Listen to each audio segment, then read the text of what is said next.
560, The Answer. Get the latest weather, traffic, and news updates online at 560theanswer.com. Now, from the Signature Bank Studios,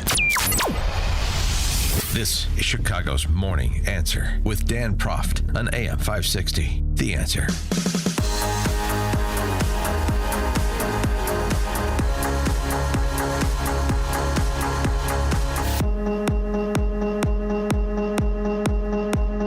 Top of the morning, Dan Proft here. J.D. Vance, he's the vice president.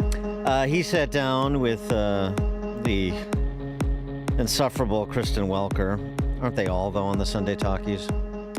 And had this to say about where things stand with a potential negotiated settlement between Russia and Ukraine to end the war in Eastern Europe, what they've accomplished, and what they can do, including the limitations of what the United States can do.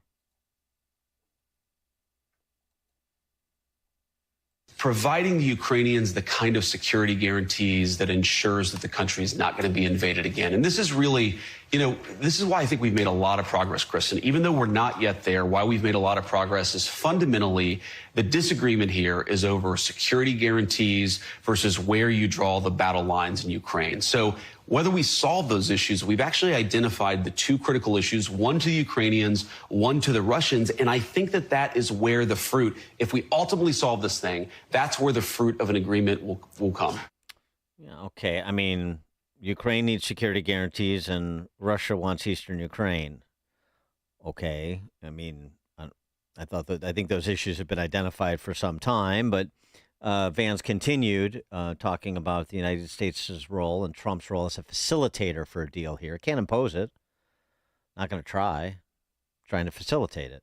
I want to get to security guarantees, but very quickly, if Russia is allowed to keep any of the territory that it illegally seized, what message does that send to China? Does it give China a green light to invade Taiwan? Does it give Russia a green light to invade other European countries, which is what your European allies are concerned about? Well, first of all, the Ukrainians are going to ultimately make the determination about where you draw the territorial lines in their own country. But, Kristen, this is how wars ultimately get settled. If you go back to World War II, if you go back to World War I, if you go back to every major conflict in human history, they all end with some kind of negotiation. We're actually not active parties in the negotiation. We're effectively mediating. We're trying to mediate the Ukrainians and the Russians to come to some agreement. If the Ukrainians are willing to say something on territory that brings the conflict to the close, we're not going to stop them. We're also not going to force them because it's not our country. We're trying to play a constructive role. The president is trying to play a constructive role to bring peace to the region, but he's not going to force these parties to walk through the door. All he can do is open the door and ask them to negotiate in good faith. Yeah, and all those with the Ukrainian flag as an emoji next to their X account, like Kristen Welker. I say that sort of metaphorically, but in some cases, actually. This line that you've heard from the Sunday talk show host, because they share a brain, of, the precedent it sets to allow any illicitly seized territory to remain with Russia. Okay, well, as Professor Emeritus at Princeton and Russia expert Stephen Kotkin said, Crimea, for example, that was illegally seized by Putin per international law. It was. He said that Stephen Kotkin, that is going back to Ukraine. Crimea is going back to Ukraine right after Texas is reunited with Mexico. Not happening. So if you would like to join us in the real world of what's possible, then you can perhaps aid in the facilitation for an end to the hostilities. Speaking of the Kotkin interview, and by the way, he has a 3-volume biography on Stalin, who's one of Putin's heroes. Of course he is. He wants us, does Kotkin, to understand 3 realities. First, a paradox that people don't usually put together.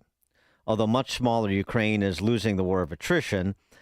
and Ukraine may be losing the war of attrition. Putin made an enormous strategic blunder and is damaging Russia severely for the long term. He has lost his country's old sphere of influence. All his neighbors hate him and are afraid of him, says Kakin. Even Lukashenko in Belarus, who's a Putin stooge, is according to Kakin, looking for some distance to get out of the stranglehold of Russia. Putin has also lost his civilian economy. Second, Ukraine is an asset, not a liability. Ukraine has an army, and a serious one, unlike, say, Germany. We've been able to send a lot of our weapons and test them in battlefield conditions because of Ukrainian bravery and ingenuity. As a result, we've been able to see what a 21st century land war looks like, and we've been able to change our defense industrial investments at home as a result. The military aid to Ukraine is actually going to the American defense industry. That's number two. Number three, Trump is correct to seek an end to the war.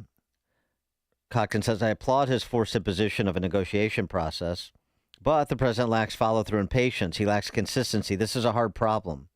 He promised to solve it in 24 hours, but it's been going on since 1783 when Catherine the Great annexed the Khanate of Crimea.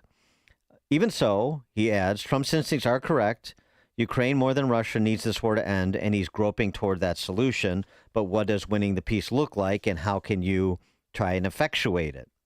He has some specific ideas of things that Trump can do to further put pressure on Putin to come to a workable resolution, put Russia's Gazprom bank, remove it, I should say, from the SWIFT international banking system, confiscate $300 billion worth of Russian deposits in European banks, get India to stop buying Russian oil. How about France, Germany, by extension? Anyway, and he also most audaciously proposes cutting a deal with Xi behind Putin's back to reduce China's support for Russia in a bargain between the U.S. and China. That seems like a long shot, but given the trade impasse between the U.S. and China, maybe there's a way to triangulate China on this issue. Okay, that's a lot to take in. For a reaction and further distillation, pleased to be joined by Cliff May, president of the Foundation for Defense of Democracies, and a foreign affairs columnist for the Washington Times. Cliff, thanks for joining us. Appreciate it. Dan, always good to be with you. Well, let's tackle what the vice president had to say first about the Trump as the facilitator. Yes, absolutely. I think he's right. Trump is trying to be a facilitator, trying to be a mediator, trying to not make Putin lose face or humiliate him. He's done a very good job of that, but it hasn't paid off.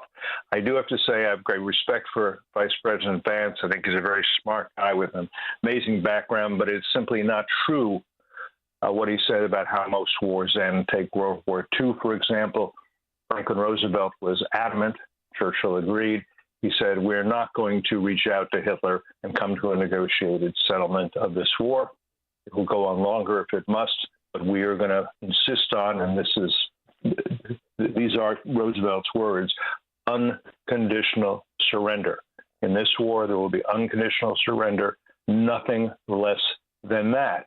So we make peace not with our enemies, but with those who take power after our enemies are defeated, and those we allow to take power. Well, right, but enemies are defeated. But I mean, unconditional surrender is not on the table here, is it? It's not on the table here. But I just want to know, I'm as a point of history and as a student of history. Okay, fair. He's simply wrong in that. No, I would like to see a negotiated settlement. The problem is right now, as you know, after Alaska, President Trump thought that Putin was going to meet with Zalensky, and then there would be a trilateral. Putin's made it very clear he is not going to sit down and talk with Zelensky for the same reason that the lion doesn't want to sit down and talk with the lamb. The lion wants to eat the lamb, and conversation is irrelevant to that. Nothing is going to. Putin is not going to move or make any concessions unless there is pressure, and the pressure hasn't been forthcoming yet. And just so you know, we're in recess now, but Senate Republicans, from what we can tell, they do think that President Trump is kind of being tagged along, strung along, as I think he used the phrase, tagged along. And so congressional pressure may be coming. As you know, there's a bill that Lindsey Graham has that has over 80 co-sponsors. That's veto-proof. That's huge. I don't think they want to do that without Trump's blessing, but they'd like to get it. And Senator Risch, who is the chairman of the Senate Foreign Relations Committee, he wants some kind of sanctions bill, whether Graham's or someone else, remains to be seen. I think we'll know a lot more about Congress when they come back from recess, obviously, because during recess they don't, they don't say a lot. But the mood in Congress is very much, hey, it's time to put some pressure on Putin. Otherwise, it will appear we've just been bluffing. Well, so Professor Stephen Kotkin's recommendations, removing Gazprom Bank from the banking system, confiscation of $300 billion worth of Russian deposits in European banks, putting it to India and the EU countries to stop buying Russian oil and natural gas, and maybe even cutting a deal with China. What do you think of those ideas? I think those are all very much worth exploring and probably very much worth doing. I think when you have Russia every day committing war crimes, every day targeting civilians, the $300 billion that Russia has in European banks, mainly in Belgium, I think it's time to either take it and use it for reparations and rearmament for Ukraine, or you could say, look, we're going to take, I would say, $1 billion, $2 billion every day that a civilian target is purposefully hit. That's how we move going forward. All the rest sounds promising. With China, who knows? I think you do have to worry about the possibility that China will say, okay, but what we really want here is not a trade deal. What we really want is to reunite Taiwan with Beijing, which means Taiwan falls under the Communist Party of China. In a way, keep in mind, you have Putin and Xi Jinping saying the same thing. There are lands we want. They think they're independent. They think they have the right to vote. They think they have the right not to be ruled by us. They don't. And that's what we are enforcing. And Kim Jong-un thinks the same thing, by the way, in terms of South Korea. And he hates Japan. And he also has the ability to target Guam and other American possessions in the Pacific. But if there is a way to get Xi Jinping to back off, and you can do it for trade. As you know, the Chinese economy is in big trouble. By the way, the Russian economy is in big trouble, too. In a certain sense, Putin is bluffing on that, but he thinks, or he is asserting that he can hold out economically, do what you want. I'm not worried. He may be, which is why if there is real pressure, maybe he would agree to some kind of a settlement. That settlement, I totally agree with Cotton. What anything Putin has conquered is going to stay conquered. That's just the reality of it. But what Putin is asking for, and this is an important point, he is asking for territories that military analysts say would take him at this rate, at the current rate of advance, 4 years and 1 million casualties to further conquer. And what he wants is particularly what's called the Fortress Belt. The Fortress Belt is fortified cities that have prevented his military from moving, more than inches at a time, laying hundreds of bodies down to do so.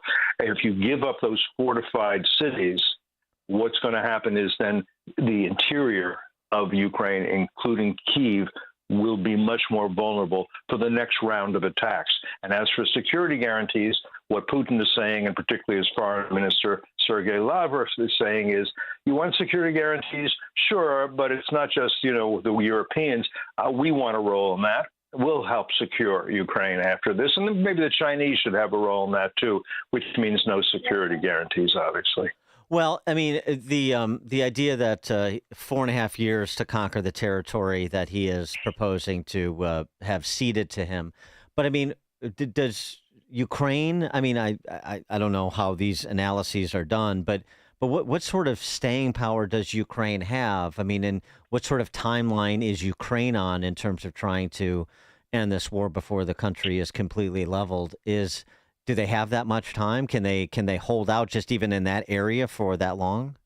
Yeah, for the most, here's the thing. For the most part, the conflict in terms of territory has been relatively frozen. Again, the Russians are moving westward at really just baby steps. They can't seem to get through the fortress belt and all that. What is hurting, obviously, is when every day the Russians hit nurseries, old age homes, schools, museums, whatever, just a terrorist war, not hitting military targets, but hitting residential. What the Ukrainians need and want are more munitions. And I think Trump had a good way of doing that. He said, look, we'll sell the munitions to the Europeans. The Europeans will transfer them to their fellow European democracy, to Ukraine, so that Ukraine is not in a situation where there are 10 artillery shells coming in for every one they fire.